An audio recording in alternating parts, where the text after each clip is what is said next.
Well, good evening, everyone. My name's Glenn. It is my delight to get to MC us through this section of this evening. What we're going to do is each of the candidates is going to have the opportunity to talk for 5 minutes at the beginning to lay out their platform for us. And then we have some questions that have been submitted in advance by the good people of Portobello and Northfield and Willowbrae Community Councils that we will ask some of those. There were so many questions, we're not able to ask them all. They were all brilliant questions, I want to assure you of that, but we won't be able to ask them all. And so we've chosen a selection of them that we will fit to the candidates. After that, we will then have the opportunity to ask questions from the floor. When we come to that section, I want to encourage you that the light shines in the darkness. There we go. What I would love to encourage you is that we all know that it has become a very difficult thing to be a politician in our country. The political debate in our country has become often polarized and very challenging. And I think we have the opportunity this evening to show something different and to commit to a different type of dialogue.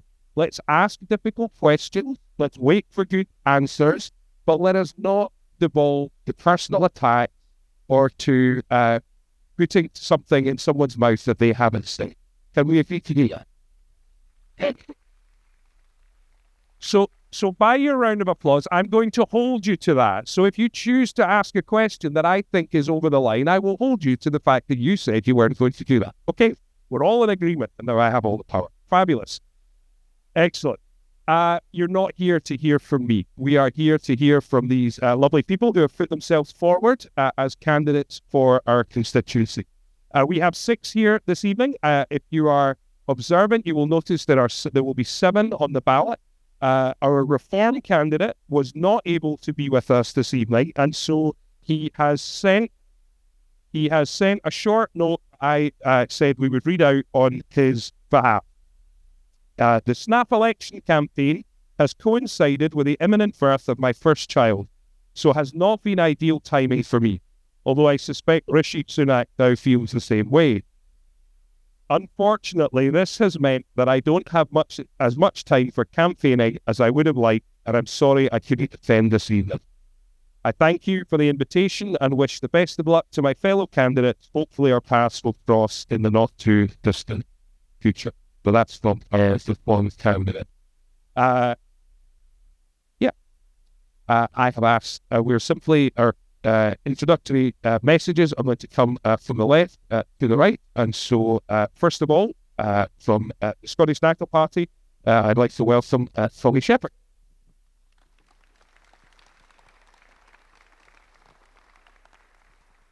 Thank you, Glenn, and thank you to the community councils for organising this and to you for giving of your time to take part in this phenomenal democratic exercise. I've been involved in one way or another in general elections since 1979, and I'd like to make 2 observations about this one. The first is that I have never known an occasion where the differences between the 2 major Westminster parties are so slight. Both appear to agree on the same overall economic framework. Both agree that taxation should not rise, even for the very richest in our society. Both agree that the constraints and caps on the subsistence payments to the poorest in our society should remain in place. Both agree on Brexit.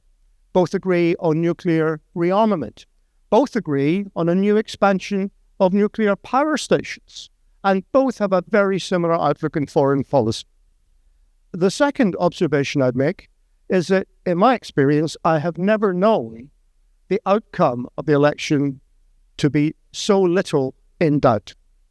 You cannot get a bet on Labour becoming the government of the United Kingdom on the 5th of July. It is going to happen. Keir Starmer is going to be Prime Minister. He doesn't need the votes of the people in this room or the votes of the people in Scotland to make that happen, because he has managed to create an alliance in England by going to the right and trying to attract former Conservative voters. And he is also blessed, in a sense, by the most fundamental and large split in right-wing opinion in Britain that there has really ever been. So there will be a big Labour majority. So the choice you do have to make is whether you want someone to go into that new Parliament to do what Keir Starmer tells them to do, or whether you want someone to go there who will stand up to the new Labour government and try and push them, if you like, to be a little bit more like what a Labour government ought to be and the ones we've known in the past. And if I am elected, it will be my mission to try, on behalf of the people of this area, to get the policies of the last administration changed by the new one, to get rid of the Tory economic framework, to stop this ridiculous notion that we have to pay down the national debt, including the debts run up during the pandemic, in a very limited and arbitrary timescale. To stop this nonsense that rich people, including those who donate £10 million to the Conservative Party, can't afford to pay a little bit more towards our public services. To begin the process of allowing people the opportunity to reconsider Brexit. To begin the process of removing the attacks on the poorest in our society by getting rid of the wicked 2-child limit that the Tories have brought in on universal credit payments to the poorest families. And by raising the minimum wages and bringing in a social tariff for the poorest households, which will see their energy and other utility bills cut by 50%. These are the type of changes, real changes, that I like to see. But the final thing I know is this, that if we had the powers to do so, we could make these changes ourselves much more quickly, and we could make them forever, without them being dependent upon the oscillation of public opinion in the south of England. And that's why, above all else in this election, I am seeking your vote as a mandate to give the people that live in this country the opportunity to choose whether or not to run it for themselves, and a mandate to go to the new British government and ask them to respect Scottish public opinion in the way that the previous one did not. I'm not saying that your vote will be a vote for Scotland to become an independent country. Of course it won't. That will not be in the ballot paper. An opinion is divided in this room and across the country as to whether that should happen.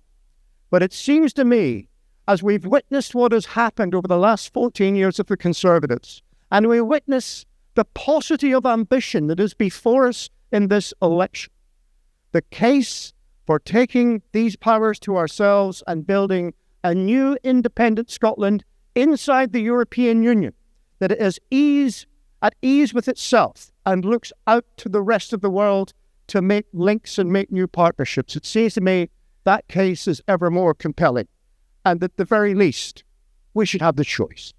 Thank you.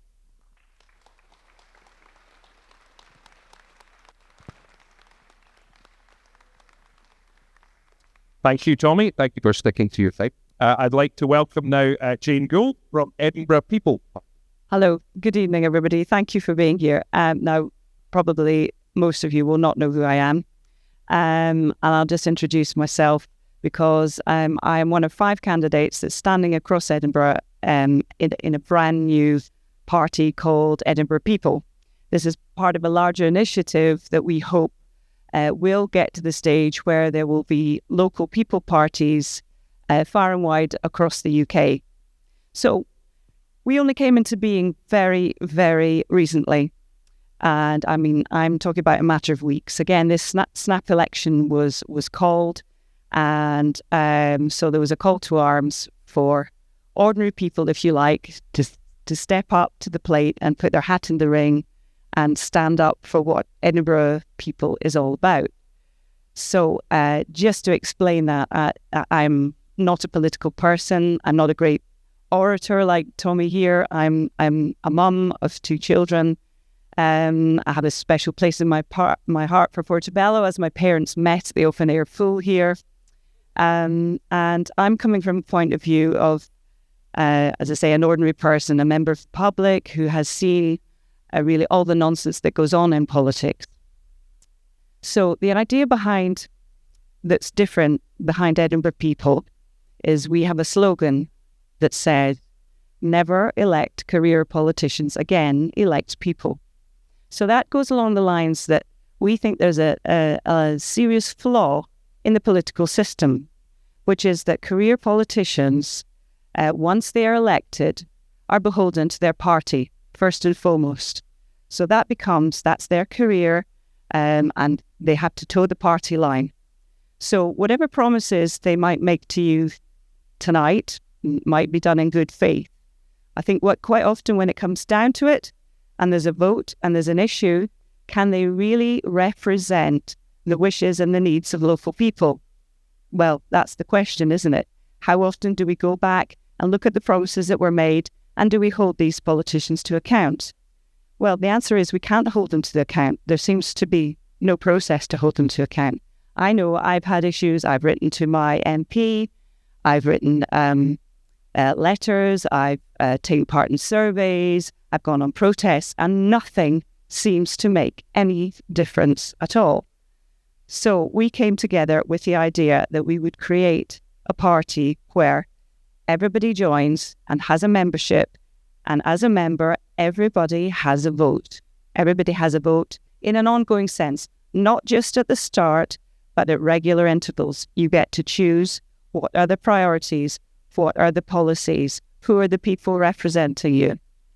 And together, our idea is that we can come together with a consensus, with true democracy, to understand what are the issues that face local people.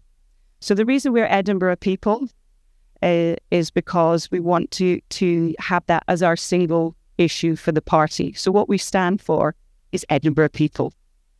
As I say, we're very new and small, and we have created a few policies, but really we're so tiny at the moment that it's just a starting point.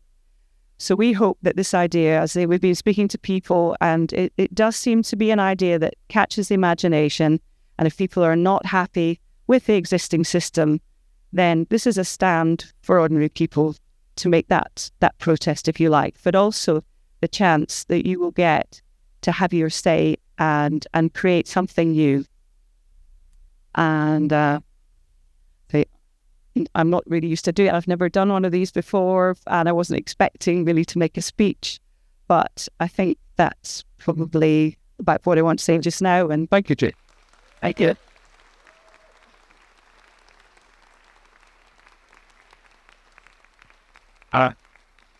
Thank you, Jane. Well done. I'd like to welcome Amanda Grimm from the Scottish Green Party.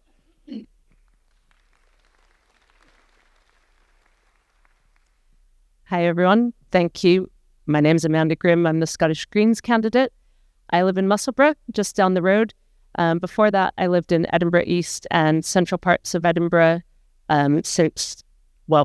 for 15 years, since I moved over here for university from California. I currently work for a Green MSP in the Scottish Parliament as a researcher. And before that, I worked in the arts in Edinburgh.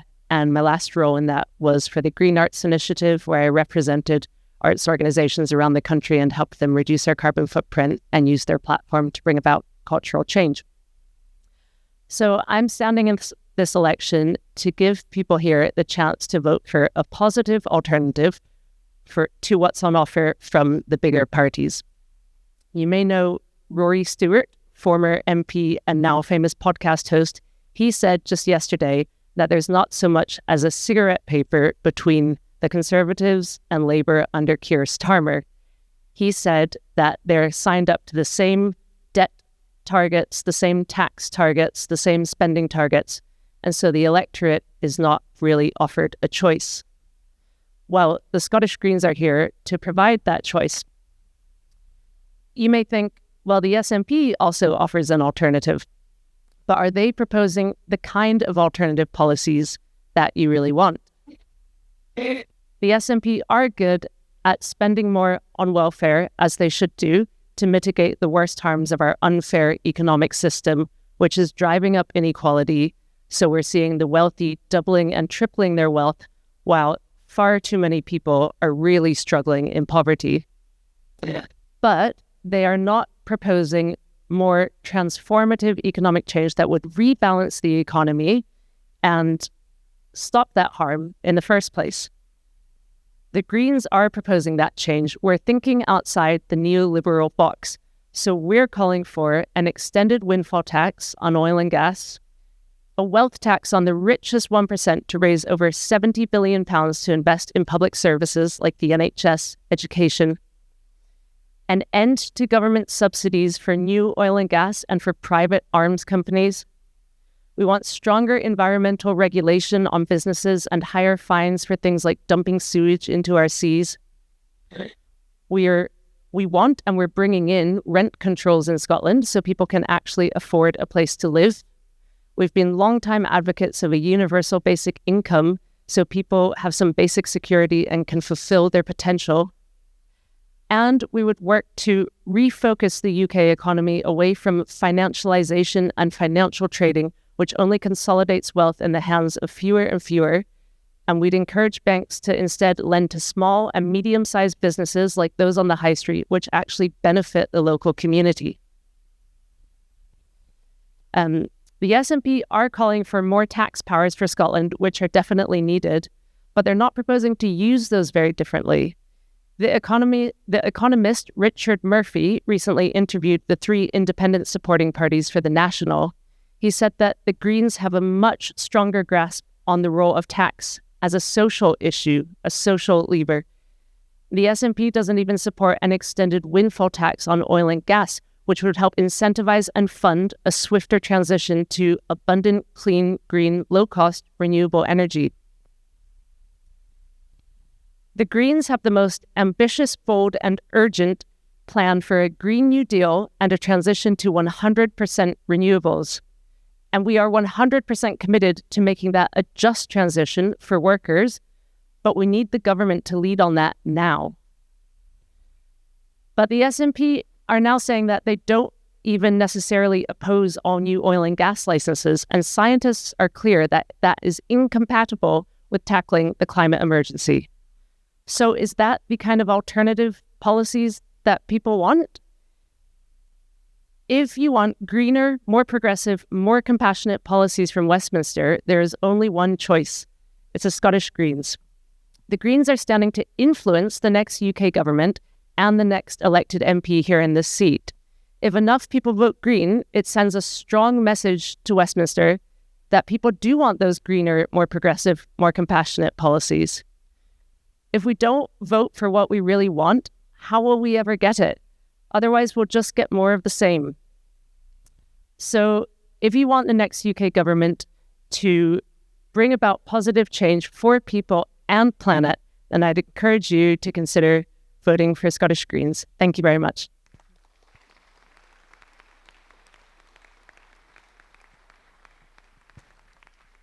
Thank you, Amanda. I'd like to welcome, this is chomping at the bit, and here we go. I'd love to welcome Chris Murray from the Labour Party.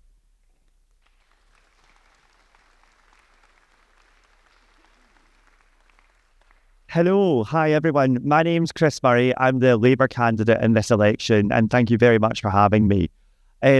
This is a really important election, and we have a critical choice ahead of us. But it is actually a very simple choice. It's whether we think things are going well in this community or whether we think it's time for change.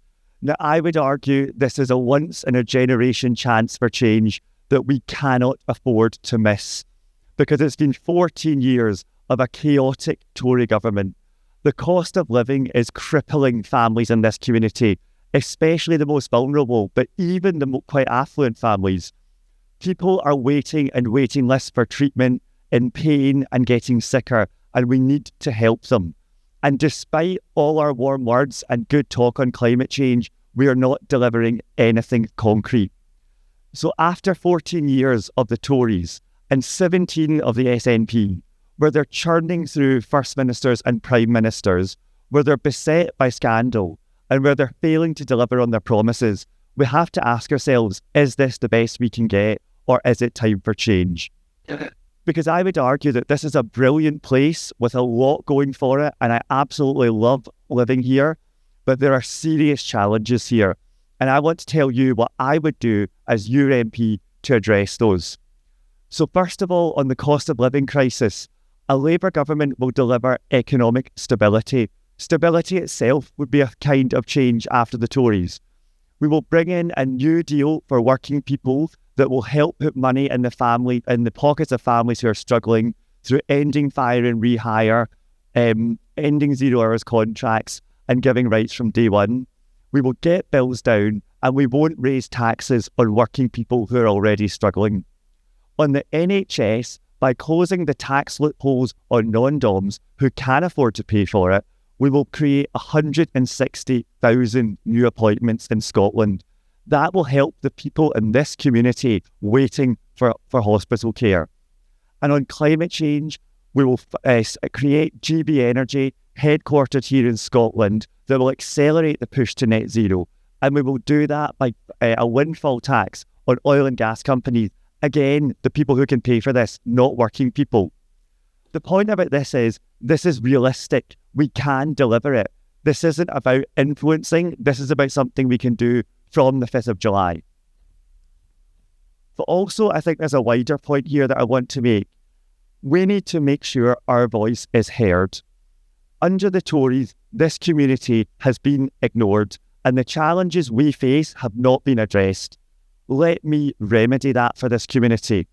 I can make your voice heard at the heart of the next government. I deeply hope it will be a Labour government, and if it is, I want to make sure the issues of Edinburgh East and Musselburgh are heard right at the centre of it. I don't want to oppose things for this community. I don't want to send a message. I want to deliver for you. Because although we have a lot of challenges, I really do believe our best days lie ahead.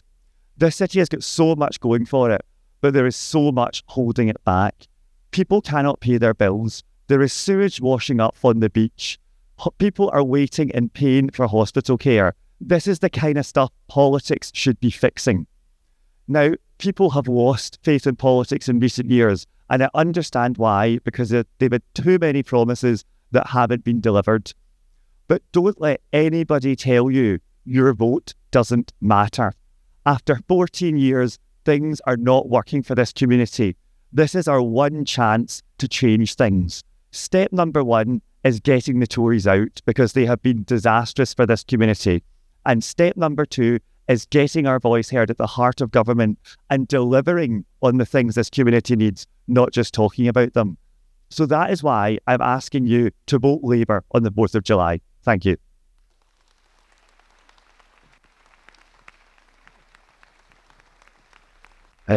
Thank you, Chris. I'd now like to welcome from the Liberal Democrats, Charles Dundas. Thank you. Thank you very much. And thank you all for coming out. This is an amazing turnout. It really warms my heart for the future of democracy. And that's what we're here to talk about. I will tell you a little bit about myself. I am Charles Dundas. I work in nature conservation. I used to work in politics. And actually, Jane, I think I probably am a career politician. Let me tell you a little bit about that. Why am I standing for election at this election? Well, I've always got involved. I've always stood in elections. I've stood in every election since 2001. It's not quite as long as Tommy, but give me a bit of time and I'm sure I'll get there. I can't not get involved. Ever since I was at school, every lunchtime I was in something. I was in the choir, I was in the help group raising money for charity, I was in the student council. I believe in getting involved.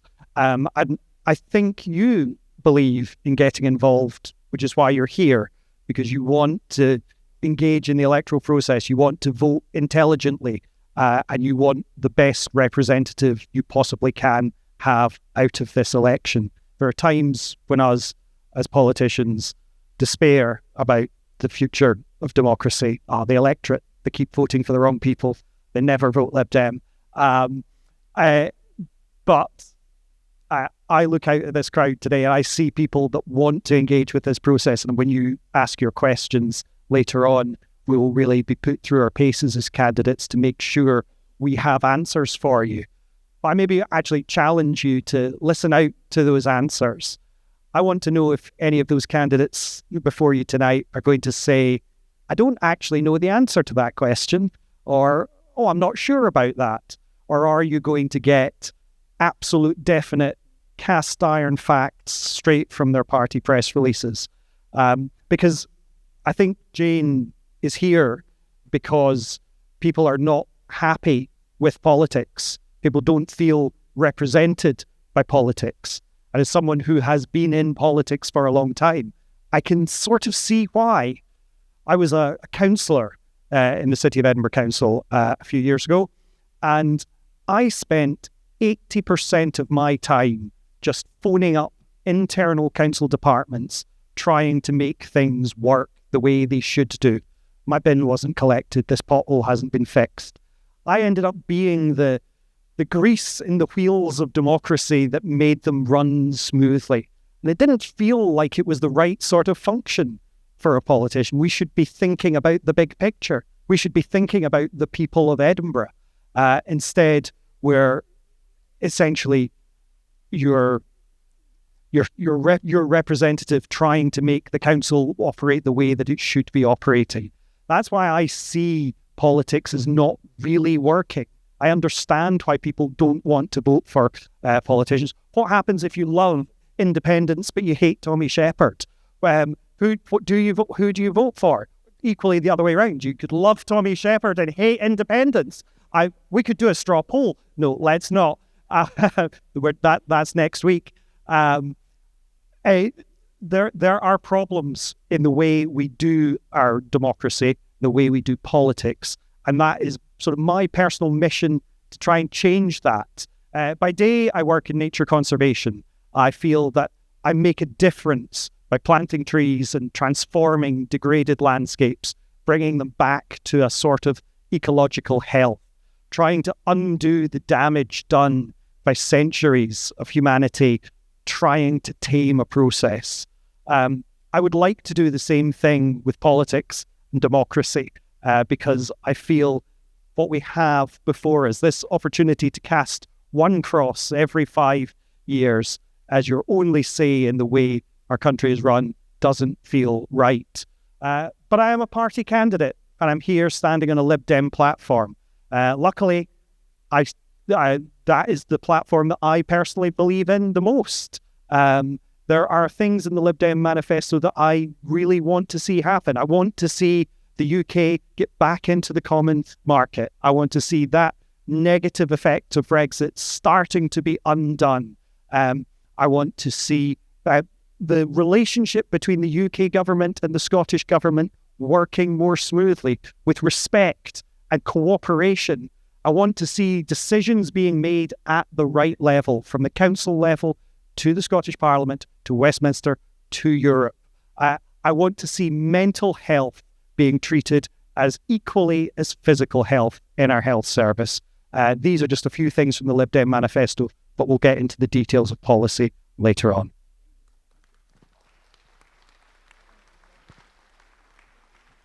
Thank you very much, Charles.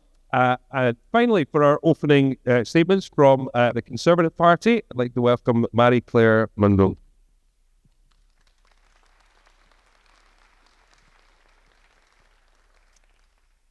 Firstly, good evening.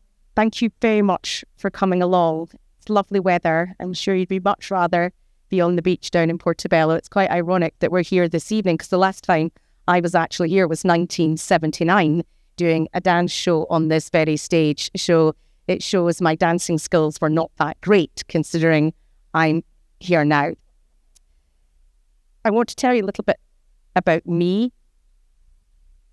I'm born, bred, raised and educated in Edinburgh. My mother came from Montgomery Street, one of 7. My father was brought up in Craigmillar. I don't know if any of you know Craigmillar, but Walk Up Road was where I spent my Sundays with my granny. And my father said to me, if you have a good education, you can work your way out of poverty. And that's what he did. And he became a school teacher. And that has been with me ever since he told me that. if you work hard, then you will reap the rewards. Now, I'm a single parent. I don't care for my dad. He's 85. It has been a struggle getting care. It's not been easy. But like so many of you in here, you may be a single parent. You may be caring for somebody. And it's not easy. When you're looking at a politician and you think, don't really agree with their politics. I understand that. But what's important is the candidate that's standing in front of you that you can connect with. That you think, I know that person's background. We didn't have a silver spoon. We didn't have much. I lived in Brunton Place. I went to St. Mary's, York Lane. It's not there anymore. That shows you how old I am. And St. Thomas of Aquinas High School. We didn't have much money. My summer holidays were down on Portobello Beach with my brothers. And we absolutely loved it. But the reason I'm standing is because I think this area needs more. And I know it needs more. I know it needs more because my father taught at Portobello. And he told me the stories about the school. I know it needs more because he taught at Holyrood. And as a mother, I know that my child deserves a better education system. And that's not happening in Scotland. And it's not Westminster's fault. My mother needed better care when she was dying from cancer, and she never got it. That's not Westminster's fault. These are devolved powers. And you must remember that when you go to vote. Now, I may not agree with my colleagues here, I will say, when it comes to their policies. But I admire them for standing up for what they believe in. And I admire the women on the panel. Because as a woman, the political female voice is really important. And that's why I'm standing. I had a career for over 25 years in the media and theatre. I'm no career politician. I was interested in politics because it started to affect my life. And when politics affects your life, regardless of which party you vote for tonight, that's when you know something's not right. I know Westminster has not got it right. But I know, as someone who was born and raised in Edinburgh, I will do my very, very best to get it right for you. There needs to be a strong voice in Westminster for you. Now, most of you, maybe all of you, have already made up your minds as to who you're going to vote for. And that's absolutely fine. But all I would say is if you're going to vote in this general election, think about the things that affect you. The roads. How many potholes have we got in Edinburgh? We're the pothole capital of Europe. I sit on the Transport Committee at Edinburgh City Council, and our roads are atrocious. I get emails from residents all across the city. The roads are terrible, Marie-Clair. Why is there not more investment? The schools are crumbling. Why is there not more investment? And the list goes on. And the reason there's no more investment is because our money in Edinburgh City Council is ring-fenced at Holyrood. That's your money. There's no such thing as government money. That's your money. You're the taxpayer. You've worked hard. And as a councillor, we are not getting the money to run this city. So if I go to Westminster, I will make sure that you get what you deserve. Thank you very much for listening to me, and thank you for your time.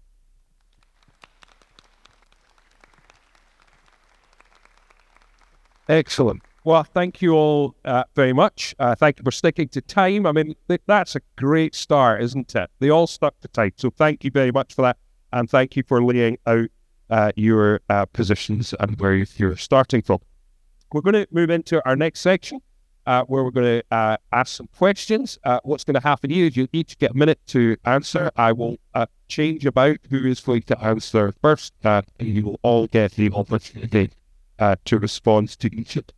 These are the questions that were submitted by the good people of Portobello. So if you don't like them, don't blame me. Excellent. Okay. I tried to figure out which one we should go with first. I decided we're going to go with a little softball one first, if that's okay. Why did Scotland lose last? Oh, no, sorry. That's an impossible question.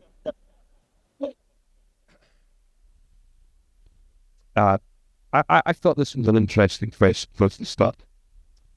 As a new member of this constituency asks our question, and a resident of East Lothian, I'd like to ask candidates how they will address the potentially very different needs of the residents of the city of Edinburgh and those who live in East Lothian. And Charles has the misfortune of having chosen to hold on to the microphone. So, Charles, I'll ask you perhaps to respond to that question first. Yeah, thank you. It's a funny looking constituency that we have here. It runs all the way from Lothian Road to Musselburgh Racecourse. It takes in almost everything you think of as Edinburgh: the Parliament, the Palace, the Royal Mile. So I mentioned I was a councillor. I was a councillor for the city centre. So I represented that old town part of the city. And indeed, the needs there are very different from those out in Portobello and Musselburgh, where my family's lives now. An MP can only represent all the people that they are sent to Westminster to do, not just the ones that elect them, but everyone. So even if the constituency was half the size, even if the constituency was just Portobello, there would be such a diversity of, that's only a minute, there would be such a diversity within such a small area that an MP just has to listen to people and engage with people no matter who they are or what they do. Thank you very much. Amanda, can I ask you to go next? Thank you. Yeah, good question. And I live in Musselburgh, so I'm also sort of on the boundary now.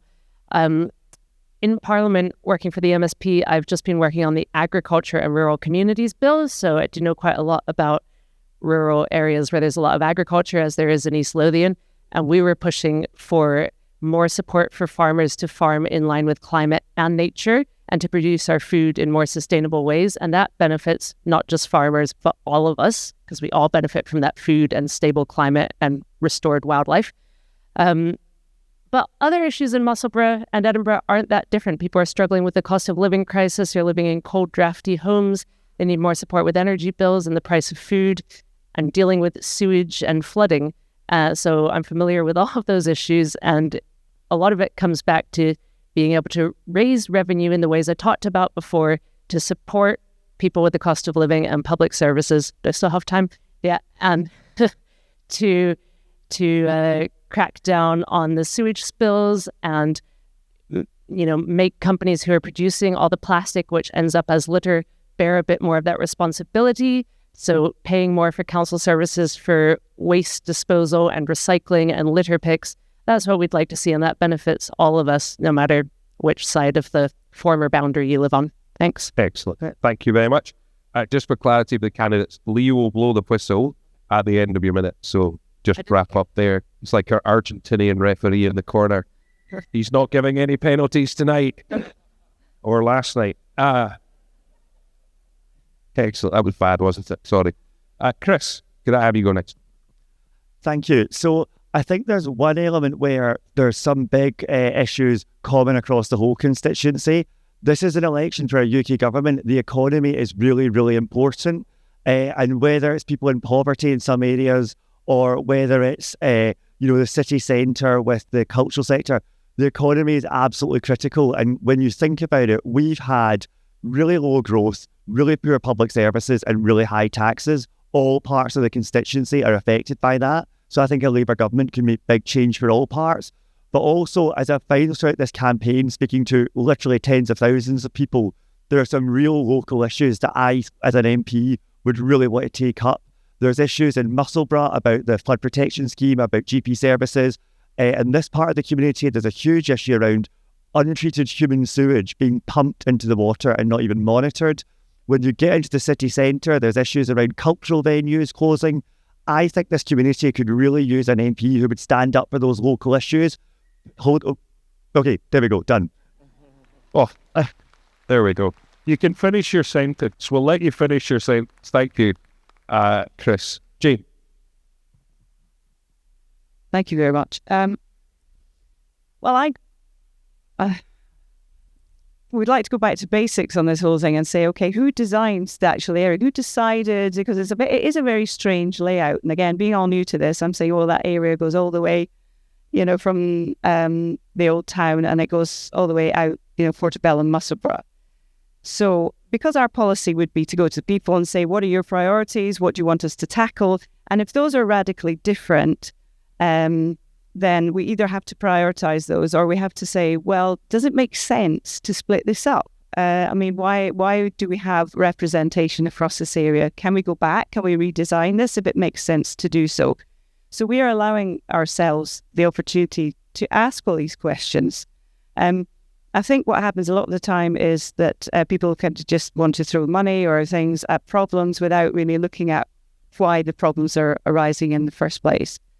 So if this is a problem of completely different focus from people in town to rural areas, then we need to consider that as an issue in itself. Okay, thank you, Jane. Tommy, can I ask you to respond next? So as an MP, you obviously get to do a number of things apart from just sitting in Parliament. And one of the great things you can do is to engage with local communities. And therefore, the diversity and the creativity that we have in this area is absolutely wonderful. And it's been a delight for me to be able, for example, to participate in getting this place opened up again, working at the minute on the George and Bass Street and trying to get a disabled platform onto the Portobello Beach. These are things that you do because you're an advocate for local opinion.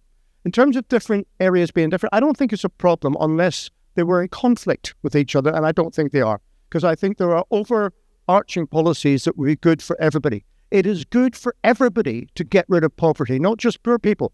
It's good for everyone. It makes a better, more civilized society. It puts less pressure in public services. It's good for everybody to get more investment into our public services and into our infrastructure rather than less, which is the situation at the moment.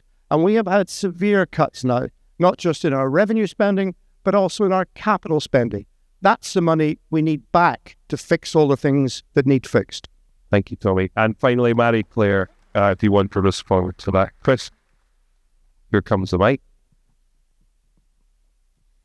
Thank you very much. Yes, we do need money back in our public services. But I sit in Edinburgh City Council and we can't get the money. It's ring-fenced at Holyrood. It's as simple as that.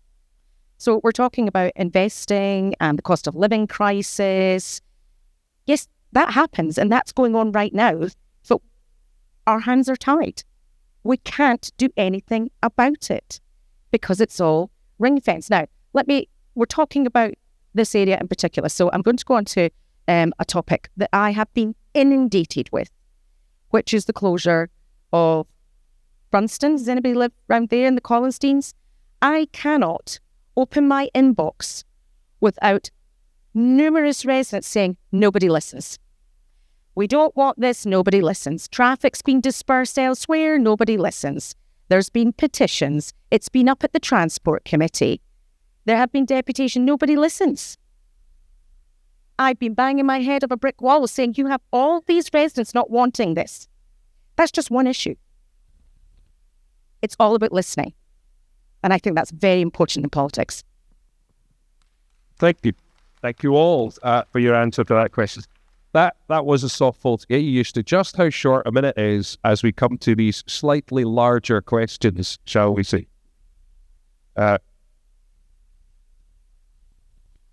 Everybody's having a heart attack. Oh, it's not my phone, is it? Here we go. Okay. we had a number of questions around this particular topic. If you are elected, will you publicly work for the end of arms sales to Israel and for Israel to be held accountable for its actions in Palestine?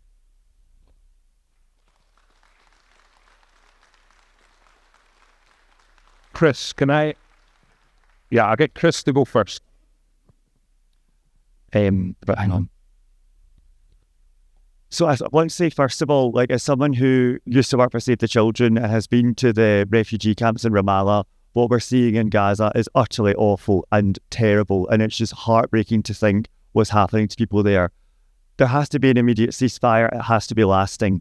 On the issue of arms sales, we should suspend arms sales to Israel based on internationally adjudicated evidence, which I think will be there, and the UK government must publish that evidence too, so people can see it, which the UK government currently doesn't.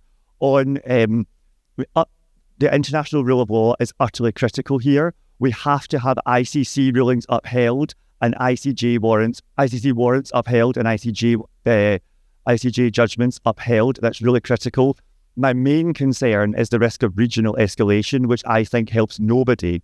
And the next Labour government must strain every sinew to ensure we don't see Iran and Lebanon being dragged into this, because that helps nobody at all. I passionately believe in a two-state solution, and if elected, would vote for the creation of a Palestinian state, not in the gift of Israel. 1 minute is really hard on this topic. I think I've answered the question, haven't I? Yeah. You have. Thank you, Chris. Appreciate that. Marie-Clair, can I ask you to go next? I believe in a two-state solution that respects Israel's borders and allows for a free, democratic Palestine, free of Hamas. Now, I'm in favour of a nuclear deterrent. Look what's happened in Europe. We have war in Europe. The UK stepped up to help Ukraine. Edinburgh opened its arms to the refugees from Ukraine. And that was right. Because if we didn't step up and help Ukraine, Putin wouldn't have stopped. And that's a worry. Thank you. Thank you. Amanda, can I have you take that next, please? Thank you to the person who submitted that really important question. So yes, the Greens are definitely in favour of ending arms sales to states that are committing violations of international humanitarian law and war crimes. We're also in favour of divesting public pension funds from companies manufacturing weapons which are being used in Palestine. We also want the Scottish Government to stop subsidising arms manufacturers in Scotland, as they're currently doing through Scottish Enterprise. We also support recognising Palestine as an international independent state. We also want Israel to stop allowing people to settle, like the settler colonialism that's happening in Palestine and all the violence that's happening there. And instead, we support diplomacy, working with the EU and other states for peace and a long-term lasting solution for justice for people in Palestine. And I think that's all I wanted to say. Thank you. Thank you, Amanda. Tommy, can I have you take that question there? Yes, I would absolutely support an embargo on arms sales to and from the State of Israel. And I would also support the immediate recognition of the State of Palestine. I have argued for these things and voted for these things at various points over the last 9 years, and I wish to continue. We have been fighting for months to try and drag the United Kingdom into a position of supporting a ceasefire, now a recognised UN position. The Green Party, the Liberal Democrats and the SNP pioneered this in the House of Commons, and sadly, we had to wait on the Labour Party to catch up, and it took them a long time to do it. And one of the things I will never forgive Keir Starmer for is saying that turning off food and water supplies to civilian encampments is an act of self-defence. That is simply not acceptable. And the other thing we need to do as a matter of urgency is to have an emergency visa scheme for Palestinians in the same way as we've had for Afghans and others, so that people who have been through the trauma of 35,000 civilian deaths can come to this country and get support to be able to be in a position to get on with their lives and to negotiate a better future for all of the Middle East. Thank you, Tommy. Can you take this next thing? Yep. Okay. Now, I'm just going to read foreign policy, something we have a very short statement on, and it says, we will always call for a ceasefire and a negotiated peace in all conflicts. People never want war. And it seems that only people that profit from war really want war. So we oppose plans to increase the defence budget, and we do support a reduction in the defence budget. At the moment, we're sticking a figure of 10% on that over the course of the next 5 years. As I've said, we're a very small group of people that have come up with some initial policies. What we see these expanding, so everybody will get the chance to have a say in it. But my personal view on this is I don't think we should be funding any war, sending arms where innocent men, women and children are being murdered and bombed. We're just against that completely. Thank you. And finally, Charles. Thank you. It's a matter of pride for me as a Lib Dem that it's Layla Moran, the Lib Dem MP for Oxford, who is leading the parliamentary campaign to have the state of Palestine recognised by the UK government at long last. And a very simple answer to the question. I would support those sanctions. And what was the second one? How Israel held a thing. Oh, of course. Yeah, no, absolutely. And the role of the international community in holding war crimes to account is absolutely vital. And I think that goes back to the point I was making in the first point, that we have to have a system whereby decisions are being made at the right level. Decisions about roads being made at a community level, decisions about war crimes being made at a truly international level. Thank you. Thank you all very much for thoughtful answers on a very complicated matter. We come to another complicated matter, one that has been much discussed in our nation in recent years. If elected, will you stand up for single-sex services and sports, including grassroots sports opportunities for girls and women?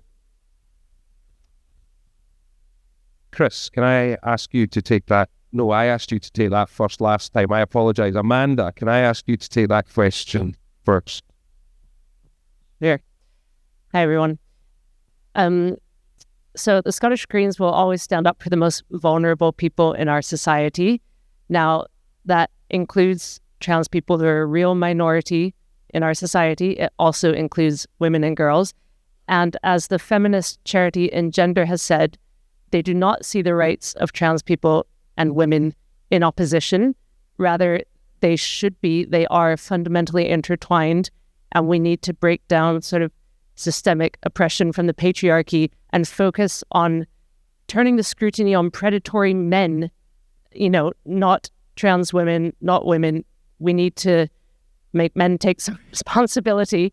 And on the gender recognition certificate, I think they might be asking about in particular, that would not impact on the provision of single-sex services because there are exemptions in the Equality Act 2010.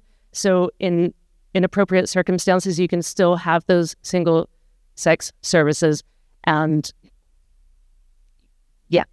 that's it. Thank you. Thank you. Thank you, Amanda. Tommy, can I have you take that question next? I mean, it's worth pointing out that this isn't a matter for Westminster. It is a devolved matter to the Scottish Parliament. It's not to evade the question. I do have opinions on this, and I will tell you what they are. I find it quite distressing and disturbing, really, the way in which this entire debate has deteriorated and become quite toxic. And a proposition to try and improve services and rights for a very small minority of people in society who identify as trans, which was the subject of all-party agreement 5 years ago between four parties and everybody apart from, in fairness, the Conservative Party. But a subject that was a subject of all-party agreement has deteriorated to become a very divisive issue which sets parties against each other and people within parties against each other. and I am very sad about the way it's turned out. I understand the need to try and improve the rights of trans people in the society, but I also understand the rights of many women, many of my own generation who came through the women's liberation movement of the 1980s, who see that, perceive that as a threat to their rights. I've fought for women's rights all of my life, and I believe that it is possible to square this circle so that we can do the right thing by trans people, and we can do that in a way which does not, one iota, deteriorate women's rights. And the great tragedy for me is that the next phase in this ought to have been the drawing up of guidelines for how this policy operates in public and private spaces, where all of these matters could have been hammered out. And because, of course, of the Section 35 strike down of the legislation, we were never even allowed to explore the issue. Thank you. Charles, can I have you take that next? I was tempted to let Tommy have my minute to continue speaking. Sorry? Yeah, no, of course, Tommy, you can have mine. I'm the last person you want to hear from, unless you don't want to hear from a white, straight, cisgendered man. I can only put my foot in it when I say because of the toxic debate that Tommy was speaking about there. I think the question is specifically about whether you will allow single-sex services to continue. Yeah, protect single sex. Yeah, so I can easily say yes to that for exactly the same reasons Amanda did. Sorry, excuse me. No, we're not taking questions from the phone at this point. We're not. Excuse me. No, please. Sorry. Where do you go? That's all right. So, well, like I say, yes, I'll say yes to that. But I want to echo Tommy's point about the nature of this debate and the way in which it doesn't do anyone any services for us to constantly be at each other's throats. I would like a little bit more listening in this and a little bit more engagement from everyone. Thank you. Marie-Clair.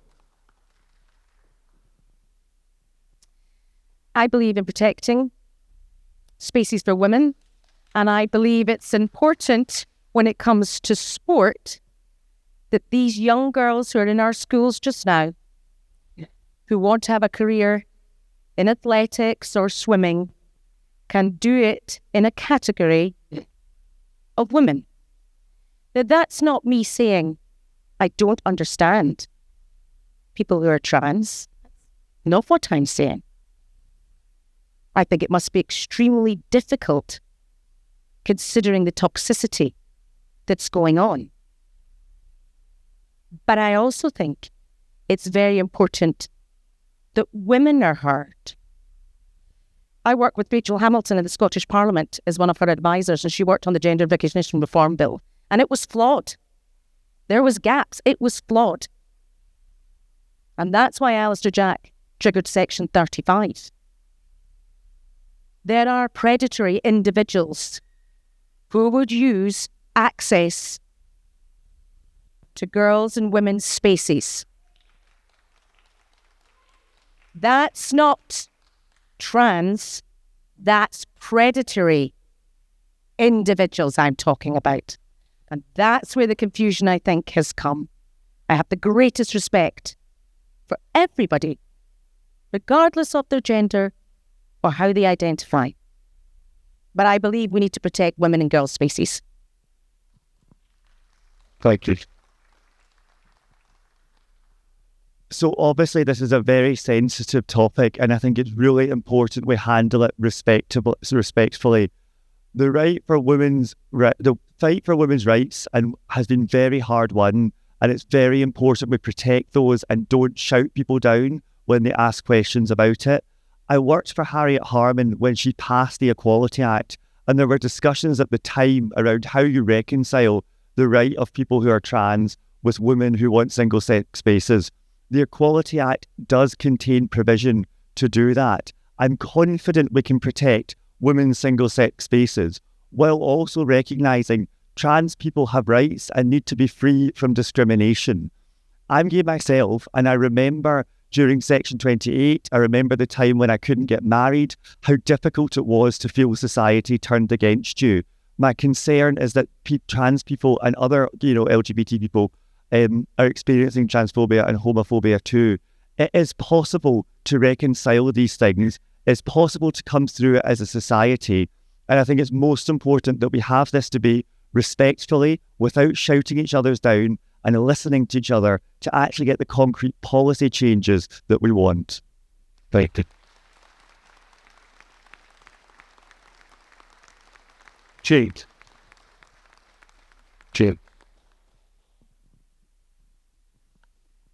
Thank you. Well, we have a short statement on this, which is that we do want to protect spaces for women, and we think that's important. I know it's a very complicated issue, and it tends to be divisive. Now, it does need, again, it's another policy that we've made a statement, but the issue with sports, with girls in sports, we do feel that is an issue where girls should be protected, or should have the right to compete as girls and females in sport. The other issues, as I say, are complex, and would be something that we need further debate on within the community. Thank you. Thank you all. Okay, deep breath. You're all doing excellent. Aren't they doing very well? Excellent. Thank you. And I asked for all of us to join in a healthy tone, and I thank you all for the way that you've done that so far. Will you stand up for the right to protest by scrapping anti-protest powers? Amanda, may I have you go first on that one? That's an easy one. Yes. The right to protest is one of the most fundamental rights in a democratic society, and especially as the climate emergency is accelerating, we need everyone protesting because the government is not doing enough. Well, okay, we don't need everyone protesting, but as many people as want to. I come from a climate campaigning and activism background, and I think it's so important, look to the past when the government wasn't doing the right thing and laws weren't just, like when women didn't have the vote and when there was apartheid in South Africa. That was all changed due to protest and direct action.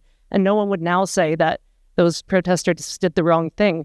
But the crackdown on protest in England is really having a chilling effect on climate groups who are afraid to go out because they get slapped for these injunctions and they can't protest again. Otherwise, they're going to be locked up for like 10 years. How is that all right? We're supposed to be a democratic society, and yeah, we would repeal that. Thank you. Thank you. Charles, can I have you say that next? Yes, I would absolutely agree. Protest is essential, and I think since the 90s and the new Labour government, we've seen increasingly draconian anti-protest laws coming into place, and you can see why. It's easier for authorities if people aren't able to protest. But we don't want to make life easier for authorities. They answer to us, the people, not us to them. So we should remain sovereign and have the power to protest against things we don't agree with.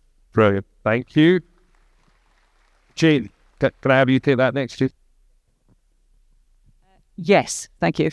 No, just to expand on that, yeah, we absolutely agree with that. And I think it's just an encroachment in general that we feel of our individual sovereignty and our rights to have our say and take part in democracy. So it's obviously it stands against everything that we're standing for. So of course, yes, we would repeal this. Good, thank you. Chris? So obviously the right to protest is a critical part of democracy, and I do think the Conservative government have gone far too far. I want to see some of that repealed. It's been particularly draconian, and we really don't need it to be as hard as that. I particularly have concerns with how the legislation they pass affects minorities, who I think suffer much more brutally from the changes they've made. I do think that it's important. We do need some restrictions on protest. Violent protest does need to be dealt with. Those of us who saw the Stonehenge protest this week with Just Stop Oil spraying on it, I support their aims, but I couldn't disagree more with what they've done to Stonehenge. So there does have to be a proper structure for this. But I would also say the right to protest is one thing, but the way you will make your voice heard is at the ballot box, and that's how we'll get change. So I would, rather than going on protest, I'd advise you to vote and vote Labour. Thank you, Marie-Clair, can you take that question next? Yes, I believe in the right to protest. I think it's very important that people's voices are heard. But I think you have to do it in such a way that you aren't intimidating or bullying or putting people in fear. That's not a protest. Peaceful protest is always welcome and should be always welcome. But people should be able to go about their daily business without fear. And that's what's happening. The damage of properties. That's not good. So peaceful protest is the way forward, I think. Okay. And if I've counted right here, it's only Tommy that's left, right? Yeah. So Tommy, can I have you answer that question? Right. The last year's Public Order Act includes an offence of going equipped, for which you can be charged if you are carrying superglue, because it can be alleged that you are trying to superglue your body to a building, and that is an offence. And there are many other examples, including, for example, the widening of the definition of what Parliament is, so that the guy with the megaphone shouting about Brexit for, I don't know, for the last 6 or 7 years is now committing an offence when he does that. Of course, the Public Order Act should be repealed. We will press for that as soon as we can, but I'm afraid it's, again, one of these things that we are going to have to fight with the new government to do, because the Labour Party is on record as saying it would not repeal the Public Order Act. But more than that, we need to have a situation where the right to protest is enshrined in our Constitution as a positive thing. And that is what I would like to see. And finally, just, I agree, of course protests should be peaceful. But there's a lot of nonsense talked about the fact that protests couldn't inconvenience anybody. If it didn't inconvenience anybody, what would be the point of protesting? Thank you, Tommy. I don't want to be a politician, but I'm really glad that somebody pointed out that protests should inconvenience people, just as a matter of observation. But anyway, thank you. One last question before we come. So you can all, this is your cue to get your thinking caps on for your idea. Every party has talked about growing the economy.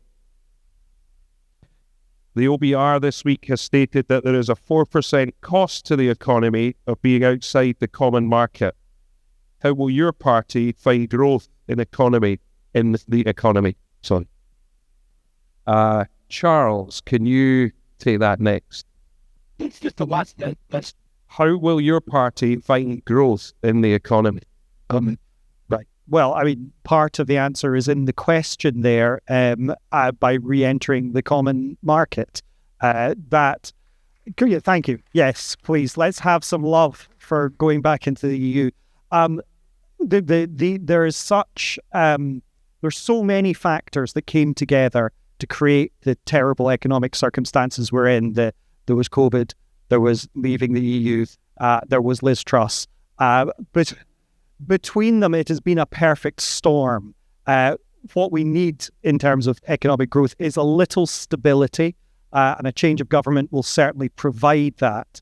I think my single 1 minute answer is re-entering the common market will open up those markets for us. We won't have to rely on the deals that were struck with New Zealand and all the other places far away from our nearest neighbours, our natural trading partners, the people we should be working the closest with. Thank you. Tommy, can I have you take that question? Well, certainly being a member of the European Union would improve things immeasurably, whether that was for the UK or indeed for a future independent Scotland. And it is, I think, quite shocking that there almost appears to be a conspiracy of silence amongst the big Westminster parties. And I'm afraid, Charles, I have to include the Liberal Democrats in this as well, where they will not talk about Brexit. They will not talk about the possibility of reviewing Brexit and changing the policy. And that narrative has to be changed, and we have to talk about it. But there are two things I think could be done in the short term in order to stimulate the economy and get it moving and get some growth in GDP. The first is that we stop the planned cuts of £18 billion, which are already baked in and being bequeathed by the outgoing Tory government to the incoming Labour one. We need a reversal of that policy so that we stop constraining and squeezing public services. And second, we need a boost of investment, new investment, and the SNP is arguing for £16 billion as an immediate investment in the NHS to cut waiting lists. That will get the economy moving. That will get money in people's pockets. That will stimulate growth. Thank you very much. Who did I bust my phone? Sure. Amanda, can I have you take that one next? Thank you. Yep, thanks for that question. So the Greens think we need growth in the right sectors, in the sectors that benefit people and planet, such as a huge scale up in renewable energy and electrifying the national grid, and also growth in care and culture, but we don't want to see growth for growth's sake or growth in oil and gas or weapons or, when we had the massive oil spill in the Gulf of Mexico, growth was massively boosted because it increased economic activity, but that's not to anyone's benefit. So when people talk about growth, they're wanting good, decent jobs. They're wanting some basic level of security. Now, switching to 100% renewables would create 3 jobs for everyone in oil and gas. We also need to look at sharing the wealth that already exists. We don't need to keep creating more wealth because the growth approach and trickle-down economics has not worked. It's not working now. It's time for ending the obsession with growth for growth's sake and think more about what the economy is for, who it's benefiting, and make it benefit all of us. Thank you. Thank you, Vanda. Chris, would you take that next? So this is the most important question that we face as a country.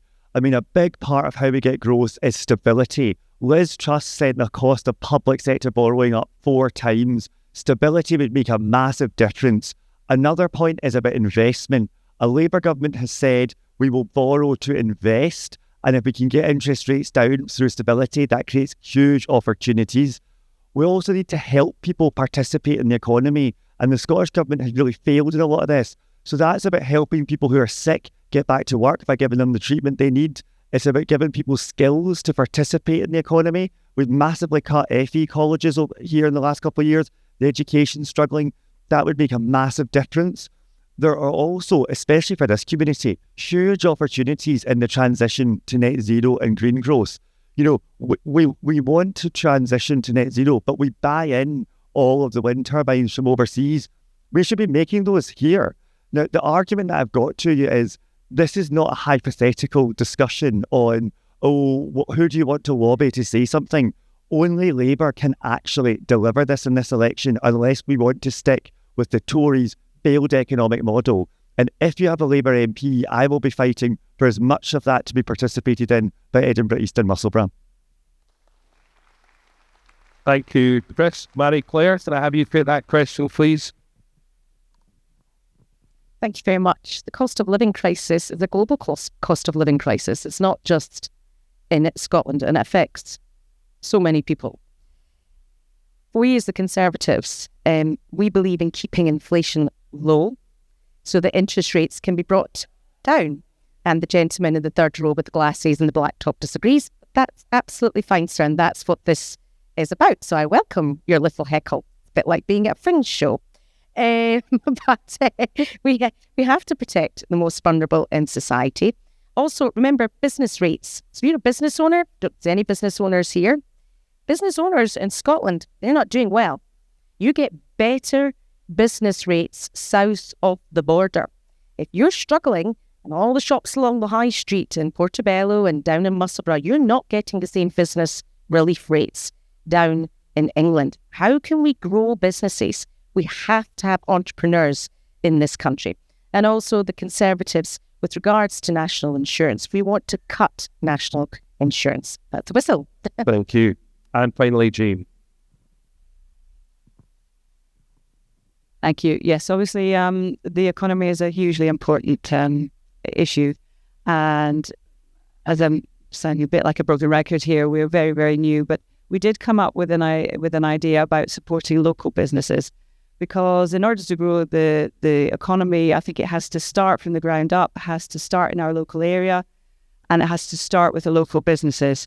And we also many businesses struggling throughout lockdowns and so forth, where, you know, lots of local businesses have gone out of business. One idea that we have is to increase the VAT threshold for small businesses from, I believe it's around 90,000 up to around 300,000. So that would stimulate small businesses to start employing people and allow them to grow, you know, a manageable rate before they get involved in the whole VAT thing. So that could be certainly a good idea for a stimulus. And obviously we will welcome lots more ideas as we grow our membership. Thank you, Jane. Excellent. So now we get to turn to the jungle. No. Well, look at this. Some people already know what I'm going to say. We've got some sort of foresight. So we're going to take as many questions as we can. So I would ask for no more than a minute, but if you can answer them less than that, then we get more questions. We'll start with one question and then we'll see where we go. Okay. Are we ready? Please wait for the microphone to come to you. This lady over here, I think you were just about the first one up, so I'll reward you for that. And then after that, we're going to move round the room. Will you commit to repealing the minimum service level, anti-strike, anti-trade union legislation that was brought in recently? And also, what about repealing or reforming the Thatcherite anti-strike legislation that was brought in 1984 that New Labour didn't do anything to repeal and that certainly needs reform? Okay. Did we understand? Did you hear the question there? So this question, excuse me if I got this correct, or excuse me if I got this wrong, will you repeal the anti-trade union legislation that is on the Minimum Service Level Act and also previous Thatcherite legislation in that regard? Amanda, you're looking at me like you might want to say something. So you... Well, the Greens definitely support repealing that, and we're all about shifting wealth and power, not just wealth, to workers and households, and not keeping it in the hands of big businesses who, don't have workers' interests at heart. So that's a simple answer. Thank you. Thank you. Chris, can I get you to take that next? Yes, well, Labour is the party of trade unions, and the trade unions are critical to the Labour Party and the Labour movement. We've got a whole host of policies that we've worked with the unions, most of all our make work pay stuff, but also a whole host of things. Yes, we have committed to repealing the minimum service levels and some of the legislation that's gone before. I think the most important, the union legislation is dead important, and we absolutely will be working with our colleagues in the trade union movement, but there are a whole host of rights of work that go beyond that. And I would say things like ending 0 hours contracts, fire and rehire, pushing big organisations like Amazon for union recognition. There is a whole host of workers' rights on the table in this election, and it's really important we stop the trend we have seen under the Conservative government that has seen the erosion of those rights over the last 14 years. Okay, thank you. Tommy, can I have you take that? Take that. Tommy. Yes, we will repeal the Minimum Service Level Act, and it's in our manifesto. And Labour are on record as saying they will not.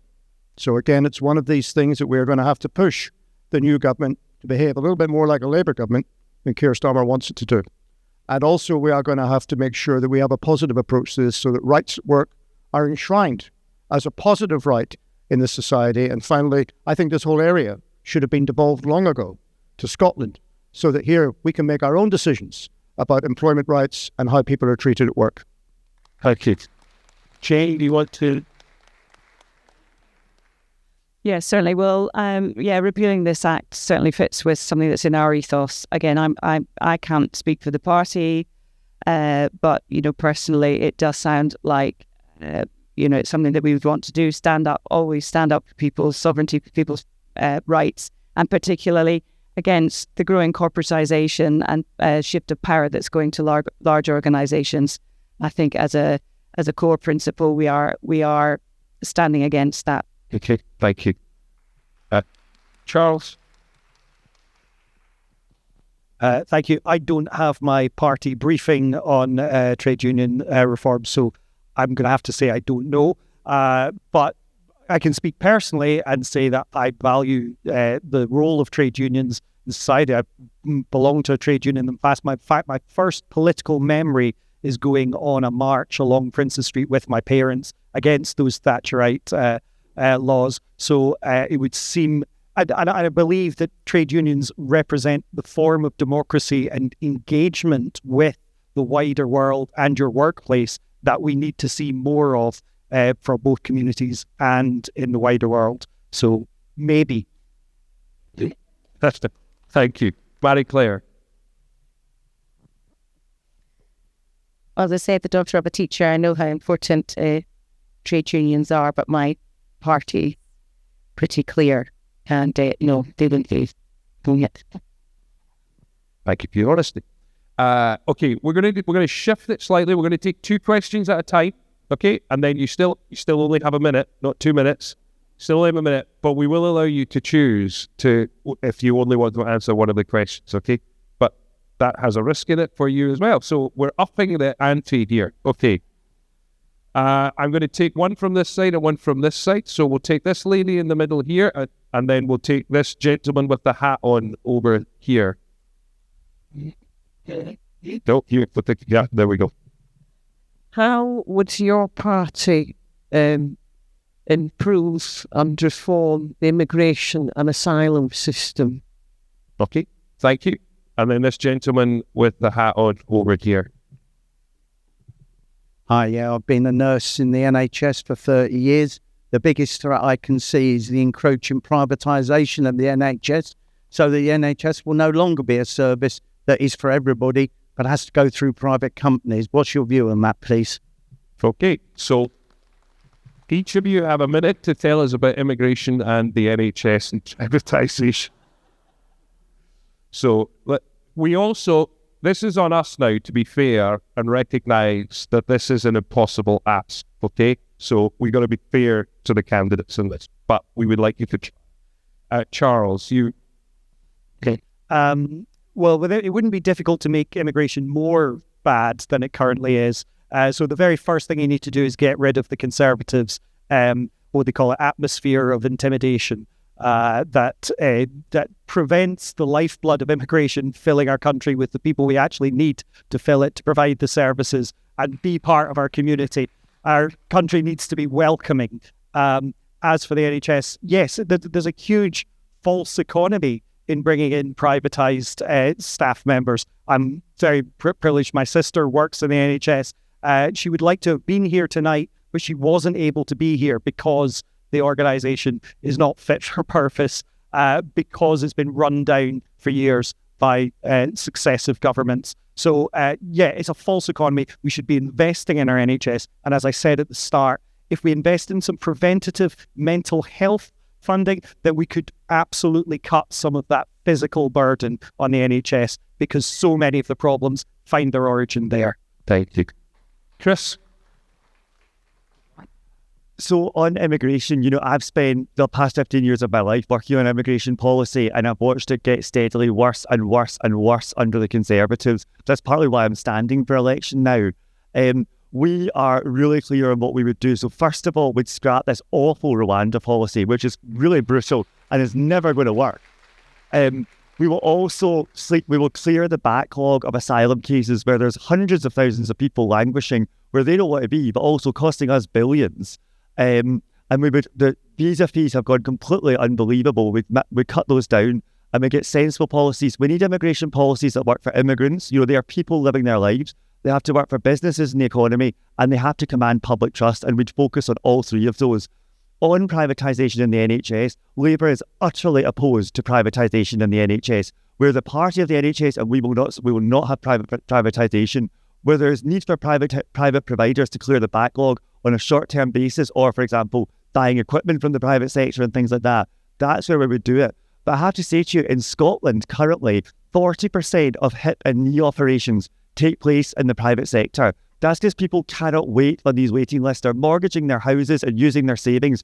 We're having privatisation by the back door in Scotland, and we have to stop it. Sorry, 60 seconds on those 2 questions is too hard. Tommy, can you say that question next, please, or this question? Yes, we would resist any privatisation in the NHS, and if re-elected, the SNP will bring a bill before Parliament to make it unlawful to privatise the NHS and to exempt it from any future trade agreements with other countries.